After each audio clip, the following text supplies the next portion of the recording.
안녕하세요. 첫인상이 사람을 판단한다고 했던가요?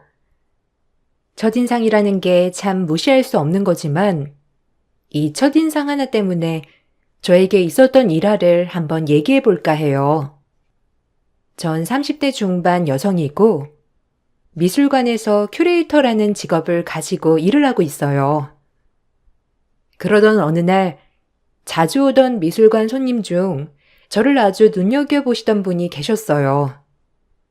관장님께서도 저에게 종종 얘기를 해주셨고, 그렇구나라고 알고 있었지만, 제가 별다른 반응이 없자 절 눈여겨보시던 손님께서 저에게 말을 걸어오더라고요. 사실 참 도도하다고 생각했던 손님이었기 때문에 당황을 했지만, 그래도 좋게 봐주신 거니 감사히 생각하게 되었어요. 제 첫인상을 보고 마음에 들었고, 저를 지켜봤는데 더욱더 마음에 드신다며 얘기를 해주신 고마운 분이셨습니다. 아무래도 나쁘게 말씀하시는 것보다 그래도 좋게 봐주신다고 하니 마음속으로 고맙기도 하고 내심 뿌듯하기도 한 마음이었어요. 아유, 내가 말이야. 여기 미술관 큰손인 거 알고 있지? 내가 꽤 오래전부터 눈여겨봤단 말이지. 얼굴도 예쁘고 센스도 있고 일은 얼마나 했어요? 내가 워낙 미술 작품을 좋아해서 미술관 오는 것도 취미거든. 근데 여기저기 다 다녀봐도 아가씨만한 큐레이터는 없는 것 같아. 내가 워낙 사람 보는 안목이 뛰어나기도 하고 말이야. 관장한테 못 들었나? 아, 네, 감사합니다. 사모님께서 이렇게 좋게 봐주시니까 저야말로 영광인걸요? 앞으로도 잘 부탁드릴게요, 사모님. 내가 이래저래 감정을 숨기는 스타일은 아니라서 그런데 혹시 아가씨 만나는 사람 있어요? 괜찮으면 내가 중매 자리 하나 서고 싶은데 아가씨랑 딱 어울리는 총각이 있거든. 아주 선남선녀가 딱 서 있으면 한 폭의 그림 같을 것 같단 말이지. 에이, 말씀만으로도 감사해요. 그 정도로 좋게 봐주시고 그 마음만으로도 너무 감사드려요. 근데 제가 지금은 일을 집중하고 싶기도 하고 하고 있는 일이 너무 재밌어서 누굴 만나거나 할 생각은 아직 없거든요. 마음만 정중히 받겠습니다.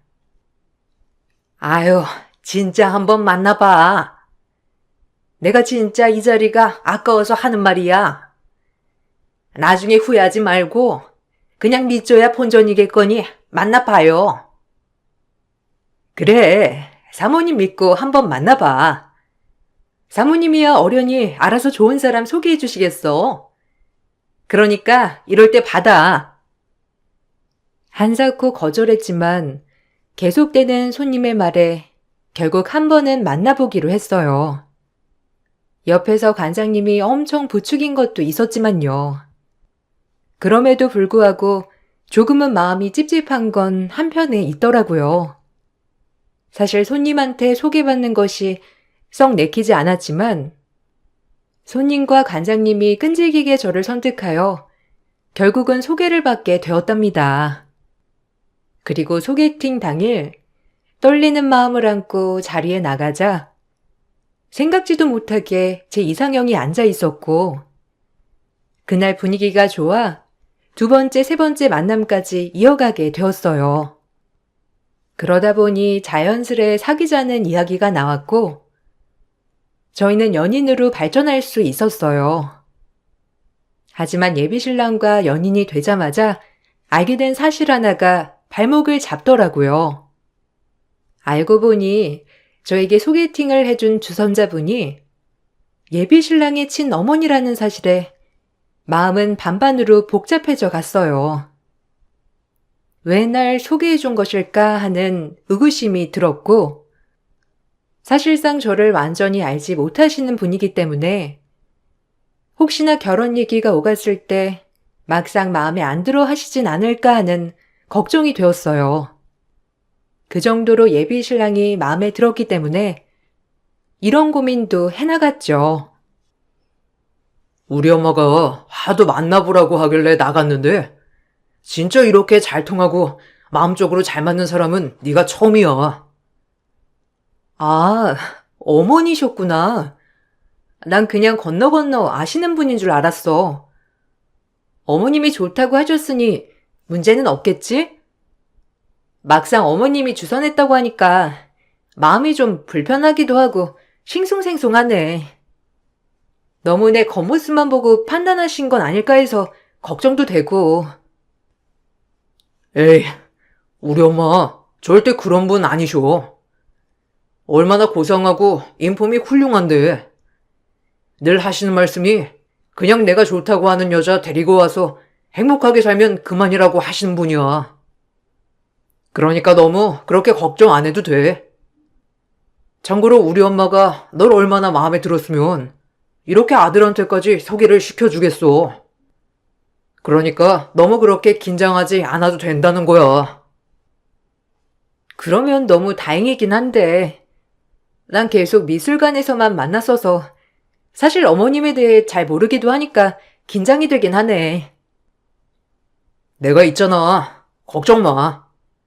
나만 믿고 따라오면 그냥 술술 풀릴 거야.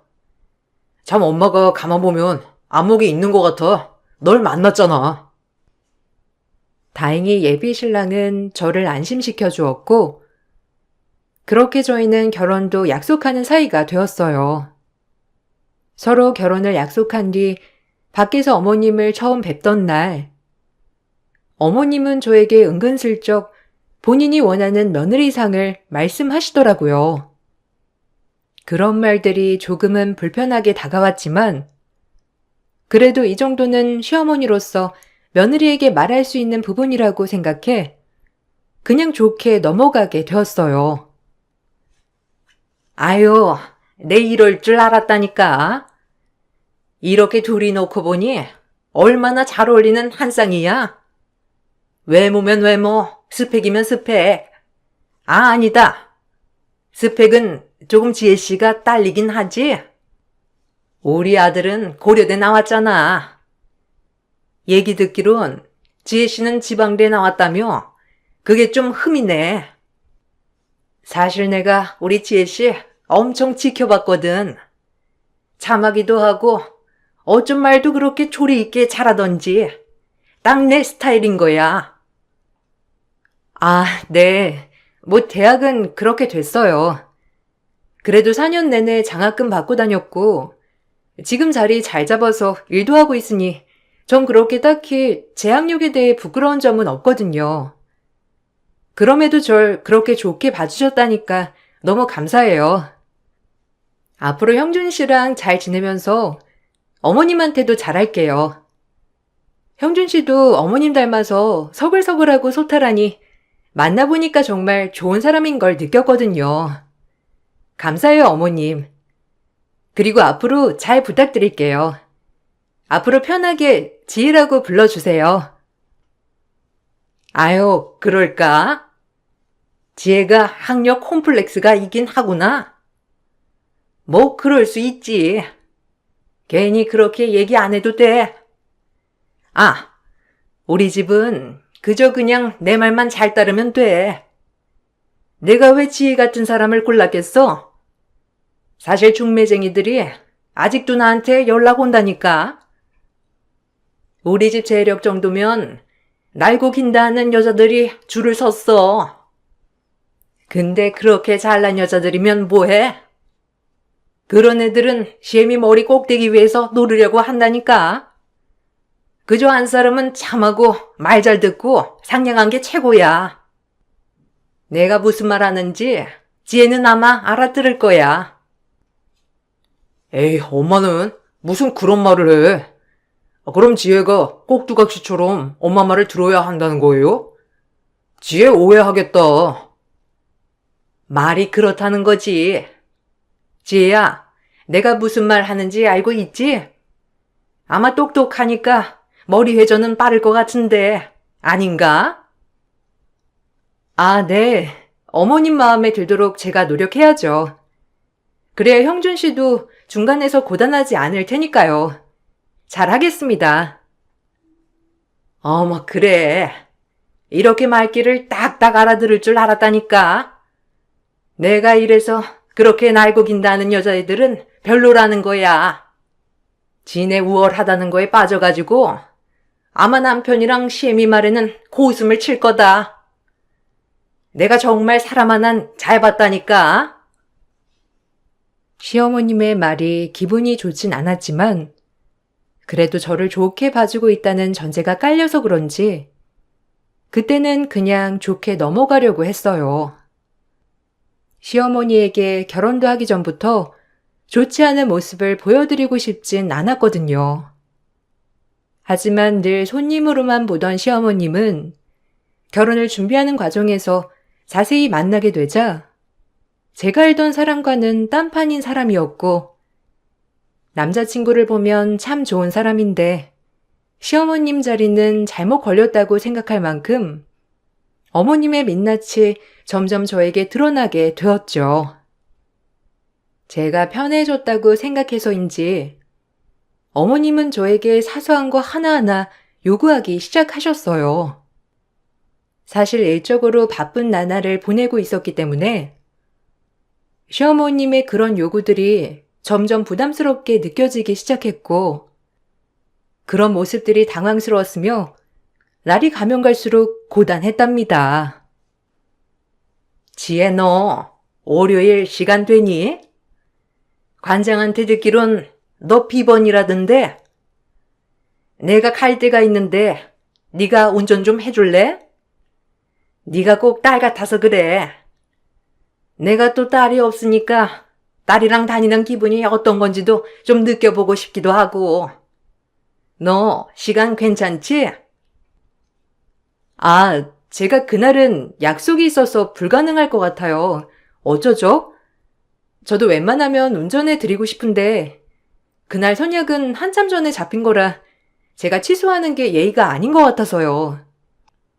아무래도 그날은 어머님 혼자 다녀오셔야 할 것 같아요. 뭐?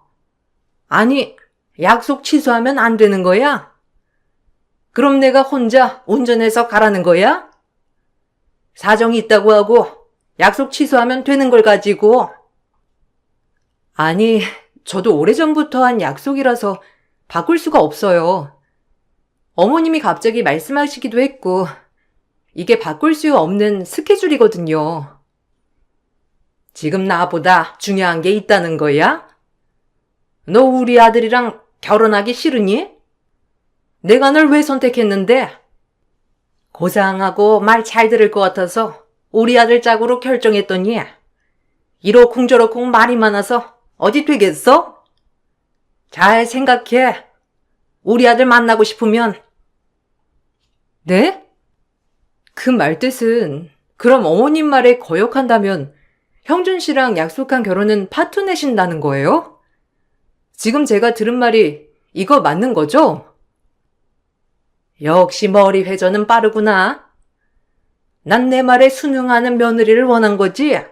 토다는 며느리는 필요 없다는 뜻이야. 지금 내가 무슨 소리를 들은 건지 제 귀를 의심하게 되는 순간이었어요. 어머님은 확실히 저를 선택한 이유가 본인이 편하게 대할 수 있을 것 같아서 저를 고르신 것 같았어요. 그렇지 않고서야 본인 마음대로만 하려고 하셨으니까요.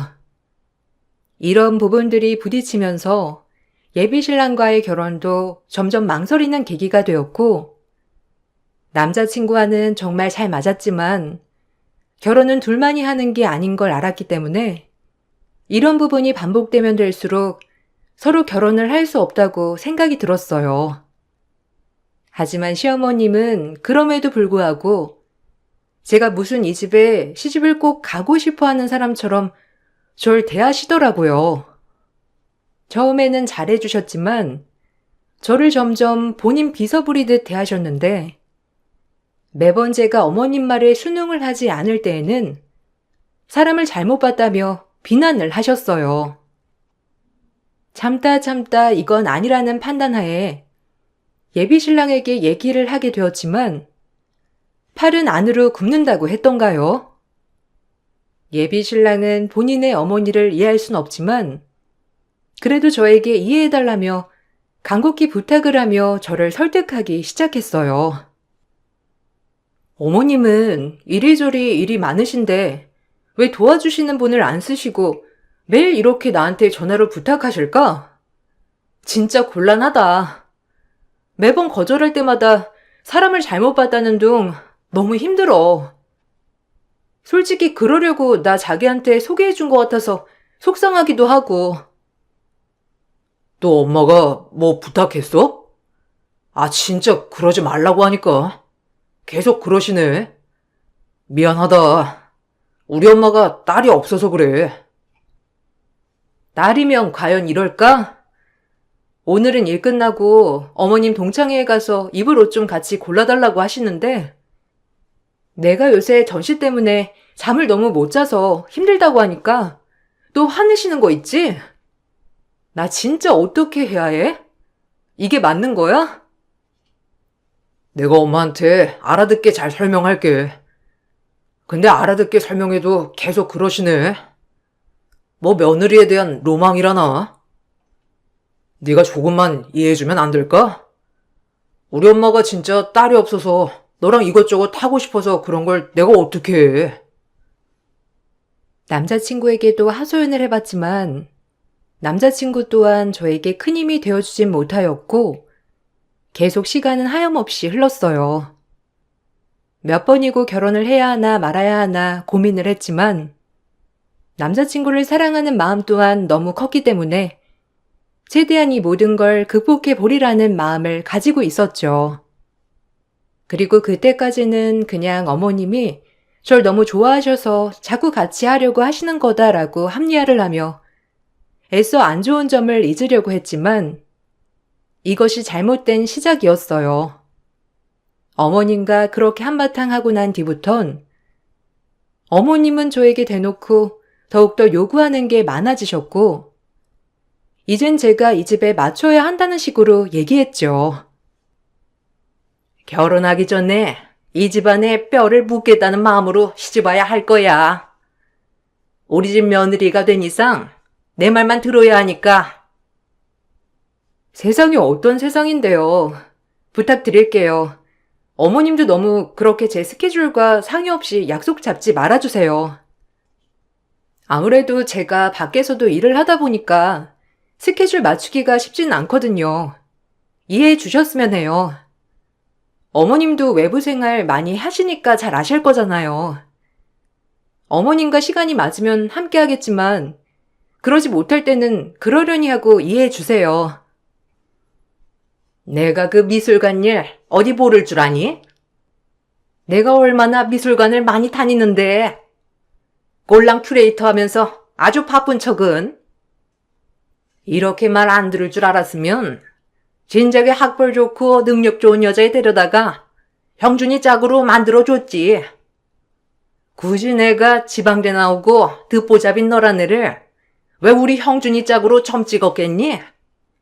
아주 첫인상만 보고 내가 단단히 오해를 했지. 아유, 못 살아 정말. 이제 와서 형준이한테 헤어지라고 하자니 형준이가 너 아니면 안 되겠다고 하고 뭐 어쩌겠어. 그러니 네가 나한테 맞출 수밖에. 어머님, 말씀이 지나치시네요. 전 그래도 어머님이 어른이시니까 최선을 다해 예의를 지키려고 했고요. 형준 씨 봐서 무리한 요구를 하실 때도 최대한 좋게 말씀드렸는데 어머님은 그냥 비서 한 명이 필요하셨던 거네요. 저도 어머님한테 실망했어요. 네가 실망하면 어쩔 거야? 다루기 쉬워서 결혼시키려고 했더니 없는 주제에 따박따박 말대꾸는. 이래서 차라리 있는 집 애들이 낫다니까. 내가 내 발등 찍었지. 속상해서 원. 여기 혼수 리스트다. 이거 다 준비해와. 애초에 자신 없음 결혼 모르고. 너 아니어도 중매쟁이들이 우리 형준이 짝으로 얼마나 학벌 좋고 집안 좋은 애들을 다 대기시켜 놨는 줄 아니? 그거 다 마다하고 고작 내 말 잘 들어줄 며느리 하나 그것만 본 건데 네가 날 아주 단단히 실망시키는구나. 시어머니는 제가 마음에 점점 들지 않자 저에게 무리한 혼수도 요구하며 제가 알아서 떨어져 나가길 바라셨어요. 저 역시도 당장이라도 이 결혼을 무르고 싶었지만 남자친구의 계속되는 구애와 결혼하면 달라지겠지라는 어리석은 마음으로 결혼 준비를 이어나가게 되었어요. 이미 미술관에도 소문이 날 대로 나버린지라 시선이 뭔지 파혼을 할 용기가 덥석 나지 않더라고요.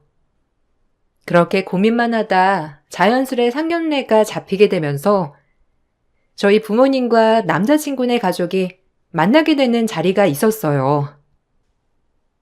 다음 주가 상견례인 건 알고 있지? 내가 아주 기대가 많다.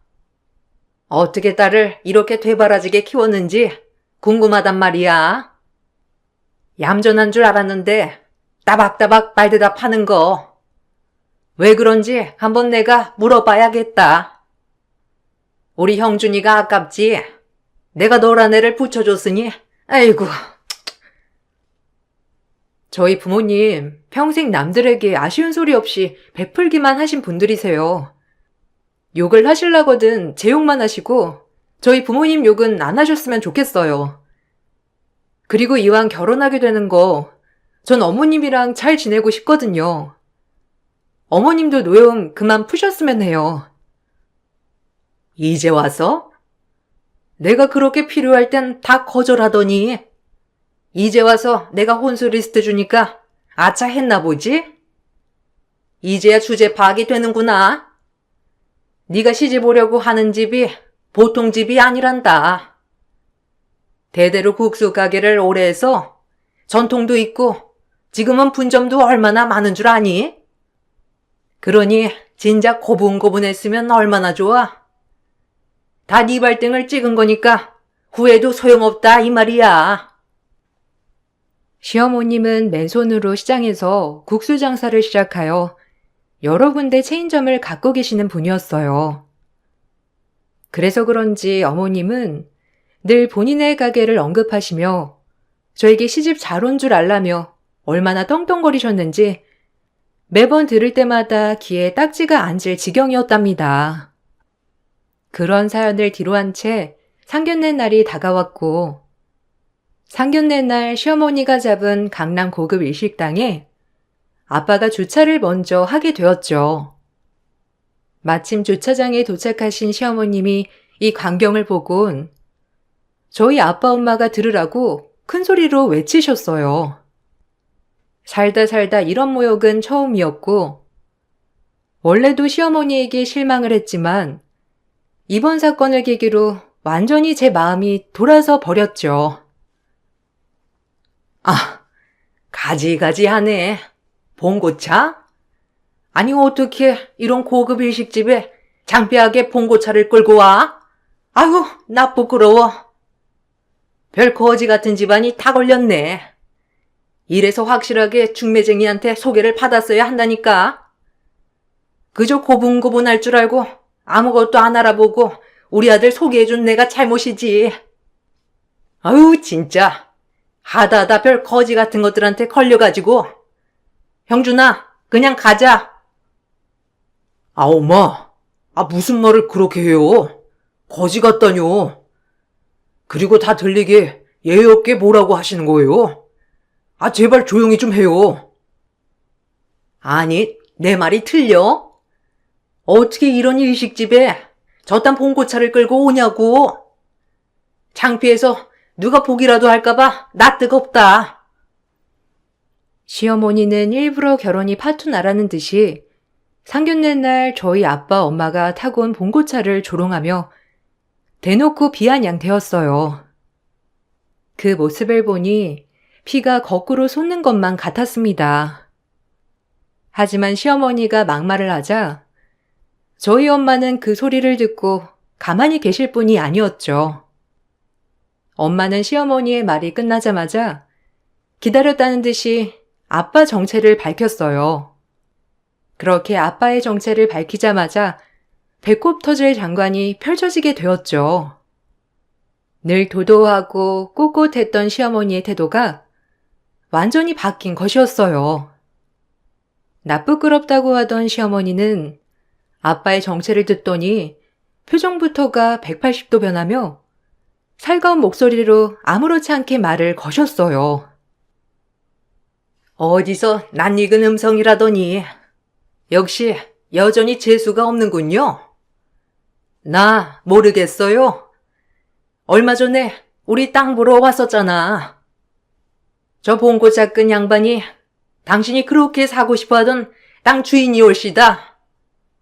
그땐 남편이 없어서 우리 얘기를 마무리 못 지었는데 그때도 얼마나 있는 척을 하던지. 당신이 그렇게 돈이 많아? 난 이렇게 재수 없는 집이랑 사돈 못 맺으니까 그런 줄 알아. 무슨 말이에요? 내가 사고 싶어하는 땅 주인이라니? 그 땅이 얼마나 투자 개발 가치가 있는 땅인데. 아니 그럼 땅 주인이 지혜네 부모님이셨단 말이에요? 아유, 어머 사돈, 몰라봬서 죄송합니다. 아유 어쩐지 지혜랑 인연이 닿는다 싶었더니. 인연 같은 소리 안 해. 악연이지. 사람이 어떻게 이렇게 180도 달라져? 그때도 뭐 시세보다 적게 부르면서 온갖 돈 많은 척은 다 하더니 이제 보니 그냥 완전 무개념 아줌마잖아. 지혜야, 엄마는 이런 여자 있는 집으로 너 시집 못 보낸다. 알고 보니 저희 집이 소유한 땅은 요즘 투자 가치가 있다고 꽤나 알려진 곳이었고 너도 나도 할 것 없이 제발 땅을 팔아달라고 돈을 싸질만 메고 오신 분들이 굉장했죠. 그 중에 하나가 저희 예비 시어머니였고요. 저희 집이 이런 땅을 가지고 있다는 것을 알게 되자 봉고차를 보고 비아냥대던 시어머니는 온데간데 없고 나긋나긋 저희 부모님께 사돈거리는 꼴을 보니 기가 막혀 코웃음이 나왔어요. 저희 엄마 아빠도 봉고차를 보고 거지 같은 집안이라고 말씀하신 시어머니를 보고 인상을 찌푸렸고요. 그리고 워낙 할 말을 하시는 성격을 가지고 있는 저희 엄마가 한 소리를 거들자 시어머니는 아차 싶었는지 손사래를 쳤어요. 형준이를 보고 결혼을 허락했는데 우리 딸 시어머니 자리가 영 아니 올시다. 이 결혼 없던 걸로 하지요.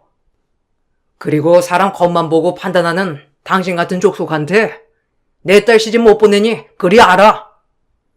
지난번에 얼마나 땅을 팔아달라고 우리 안 사람한테 들었는데 내 그 얘기를 듣고 팔까도 생각했지만 더 낮은 가격에 팔더라도 당신 같은 인간한테 절대 못 팔지. 아니 사돈어른 오해세요. 그리고 그 땅 거의 저한테 팔기로 한 거 아니었나요? 제가 좀 오해를 했지만 그래도 이렇게 만난 것도 인연이고 제가 지혜를 얼마나 예쁘게 봤는데 그런 말씀을 하시는 거예요. 오해 푸시고 얘기 좀 나눠요. 얘기 같은 소리 하네. 나도 참을 만큼 참았어, 이 아줌마야. 매번 날 개인 비서마냥 부리려고 하는 당신. 그런 것까지 견디려고 했지만 우리 부모님 겉모습만 보고 그렇게 비하하는 거 못 참아. 겨우 졸부주제에 태생이 부자인 척하는 당신 같은 인간이랑은 아예 싹을 자르는 게 낫지. 형준 씨, 우리 결혼은 파혼이야. 당신 엄마 때문인 줄 알아. 사람이 가진 게 많으면 더 겸손할 줄 알아야지. 갑자기 왜 그래? 엄마, 당장 사과하세요. 저 지혜랑 절대 파혼 못한다고요. 어머님, 아버님, 제발 노여움 푸세요. 아니 지혜야, 이렇게 무턱대고 갑자기 파혼을 하자고 하면 어쩌자는 거니? 너 이렇게 책임감 없는 애였어? 지금 누구한테 책임감을 운운해요? 당신 같은 시엄마 둘 바엔 결혼을 없는 게 낫지. 내가 뭐가 아쉽다고 당신 같은 집구석에 시집을 가? 제가 파혼을 요구하자 시어머니는 어이가 없어 하셨고 남자친구 또한 저에게 애걸복걸하며 저를 뜯어 말렸어요. 그렇지만 저희 부모님께 그런 언행을 한 시어머니가 도저히 용서가 가지 않더라고요. 시어머니는 제가 파혼한다는 얘기보다 오히려 본인이 땅을 못 사게 되자 그 모습을 더 분해하며 다시 한번 아빠와 엄마에게 사정을 하였어요. 돈에 눈이 먼 자의 최후였죠.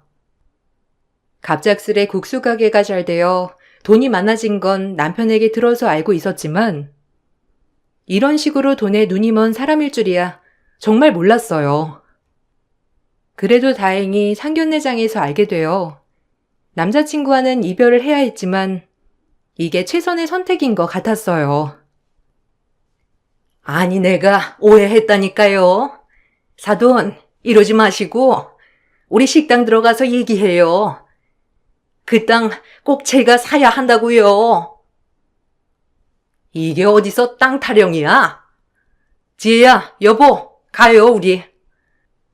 이 여자랑 더 이상 말도 섞고 싶지 않으니까. 그리고 그 지난번에 온 사람한테 당장 땅 팔자고요. 이런 여자한테 웃돈 주고 팔아봤자 이 여자 배만 불리는 꼴이라니까. 인성이 바닥인 여자 잘 지내게 둘 수는 없지. 졸부니까 저렇게 사람을 무시하지. 당신 그렇게 졸부티 내면서 살지 마. 아주 없어 보이기 짝이 없으니까. 가진 게 많으면 겸손하게 좀 지내시오. 딱 보아하니 명품으로 치장했지만 속은 아주 훤히 보이는 속물 같으니까. 아니, 사돈들 진짜 이러실 거예요? 우리 어차피 잘 지내야 하는 사이인데 좋은 게 좋은 거라고 잘 지내면 좋잖아요. 저 지혜 없으면 못 산다고요. 그러니까 엄마가 이사 때 책임져요. 저 무슨 일 있어도 지혜랑 결혼합니다.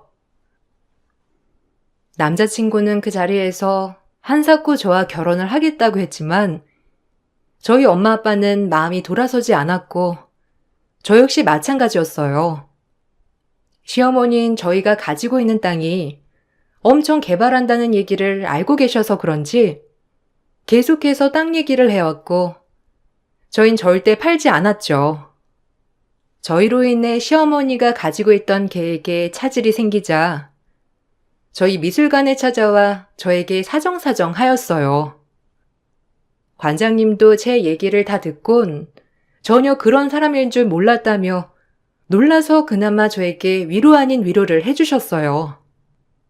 사실 보는 눈들이 있고 해서 파혼이라는 무게가 저에게 쉽진 않았던 부분이었는데 주변에서 많이 위로해주니 다행이다 싶었어요.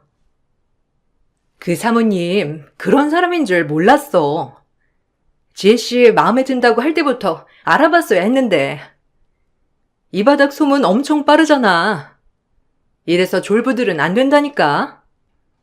어디 가서 있는 척하고 사람 깔아 뭉개고 지혜씨가 힘들었겠네 아주. 아니에요. 저도 딱 그분에게 마음에 정말 드는 며느리감은 아니었는걸요. 그래도 관장님이 위로해 주셔서 감사해요. 당연하지. 내가 더 미안하네. 난 그분이 지혜씨 너무 마음에 들어하니까 나도 막 도와줬는데 아휴 미안해. 그렇게 전 파혼을 하게 되었고 결국 시어머니는 저희 땅을 갖지 못하셨어요. 그리고 저희는 좋은 사람이 땅을 보러 와 땅을 큰 가격에 보상받을 수 있었고 그 돈으로 부모님은 서울의 조그마한 건물을 매입했습니다. 오히려 노후에 조금 더 수입적으로 나아지는 방향으로 가게 되어서 저 역시도 기쁘더군요. 하지만 저와의 이별을 못 받아들인 남자친구는 저와의 결혼을 포기할 수 없다며 어머님과 절연까지 한다고 하였지만 살면서 단 한 번도 시어머니를 마주치지 않을 수 없을 것 같아 남자친구와는 이별을 하게 되었어요. 네가 원하면 엄마 안 보고 살 수도 있어. 그러니까 잘 생각해봐. 우리 엄마 말고는 우리 둘이 문제가 전혀 없었잖아. 그게 가장 큰 문제지. 당신 엄마 난 안 보고 살 수 있다고 하더라도 언젠간 만날 것 같은데? 우리 여기까지만 하자. 엄마랑 인연 끊을 수 있는 거 진짜라니까. 어떻게 하면 믿어줄래? 난 엄마가 이렇게까지 할 줄 몰랐어. 그러니까 한 번만 나 믿어주라. 제발. 우리가 왜 엄마 때문에 헤어져야 해? 그러긴 싫단 말이야. 마음 좀 돌려줘, 지혜야. 부탁할게. 당신 엄마한테 가서 물어봐. 우리가 왜 헤어지는지. 내가 그렇게까지 말했는데 날 딸같이 생각해서 그런 거라고 당신도 그렇게 말하지 않았나? 그런 것만 봐도 결혼하면 안 봐도 비디오야. 난 그런 사람한테 내 인생 걸 생각 없어. 한간에 들리는 소문으론 남자친구는 저와 결혼이 파토나고 시어머니 때문이라며 집을 나에 나가서 어머니를 보지 않고 산다는 얘기가 있더라고요. 아무래도 어렸을 때부터 시어머니의 간섭들이 남자친구를 지치게 한 것 같았거든요. 그리고 저희 미술관 관장님 인맥으로 시어머니 아시는 분들까지 이 일을 알게 되자 대단한 여자라며 주변인들마저도 시어머니와 척을 지게 되었고요. 오히려 저희 미술관에 자주 오시던 사모님들이 저를 보면서 한마디씩 위로를 해 주더라고요.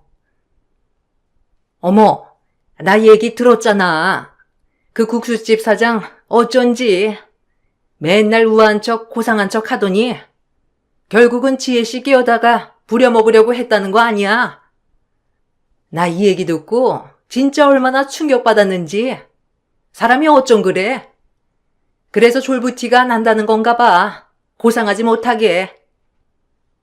아유, 내가 그랬잖아. 말 한마디 한마디 천박하다고. 지가 돈 있어 봤자지. 어쨌든 지금은 모임에도 안 나와서 얼마나 좋은지. 네, 그러세요. 사모님들이 그래도 이렇게 위로를 해주시니까 위안이 되네요. 감사합니다. 저까지 신경 써주시고. 우리가 지혜씨 일도 잘하고 야무진 거 딱 아는데 어떻게 모른 척 넘어가. 이 동네 소문 쫙 났어. 근데 아무도 지혜씨 욕하는 사람 없더라. 그 정도로 그 여자가 이상한 여자였다니까. 이쯤 파투 낸 것도 진짜 잘한 일이야. 지혜씨 인생을 구했네. 다행히 제가 걱정했던 파오는 생각보다 모든 사람들이 그런 집에 시집 안 가길 잘했다고 축하해 주었어요. 결국 시어머니의 모든 욕심으로 아들도 그리고 그렇게 원하던 땅까지 잃게 되었던 거죠. 관장님 말에 의하면 그 땅을 사서 거기에 국수 공장을 지으려고 했다는데 시어머니는 결국 사업에 차질이 생겼고 시어머니에게 투자한 사람들 때문에 빚잔치를 했다고 들었습니다. 제가 고분고분하고 만만해 보여 며느리로 얻어 절 부려먹으려고 하다가 된통당한 시어머니가 될 뻔한 여자를 생각하면 아직도 가끔은 웃음이 피식 난답니다. 전 아직까지도 큐레이터를 하면서 제 일을 사랑하고 열정적으로 지내고 있어요. 그때만 생각하면 재미있는 에피소드라고 생각은 하지만 그래도 그 여자가 저희 부모님을 대놓고 무시했다는 것을 생각하면 가끔은 화도 나기도 한답니다. 그 일이 있고 나서 그 여자는 한참을 저희 미술관에 나오지 않다가 요즘에 또다시 다른 미술관들을 다니면서 본인 입맛에 맞는 여자들을 찾고 있다고 소문이 났어요. 이제는 그 자랑하던 돈까지 많이 잃었지만 계속해서 그러고 다닌다고 하는데 아들한테 손절까지 당하고 정신을 못 차린 거죠. 주변인들이 모두 절레절레 해도 정신승리를 하면서 고상한 척 다니는 꼴이 아주 우습다고 제기까지 들려왔어요. 이래서 변은 익을수록 고개를 숙인다는 말이 사람도 마찬가지로 겸손할 줄 알아야 한다는 것을 배우게 된 계기랍니다. 제 이야기가 재밌으셨나요? 늘 친구들이랑만 얘기하다가 이런 곳에 사연을 보내려고 하니 쑥스럽지만 재밌게 봐주셨으면 좋겠어요. 제 글 읽어주셔서 감사드리고 좋은 하루 보내시길 바랄게요.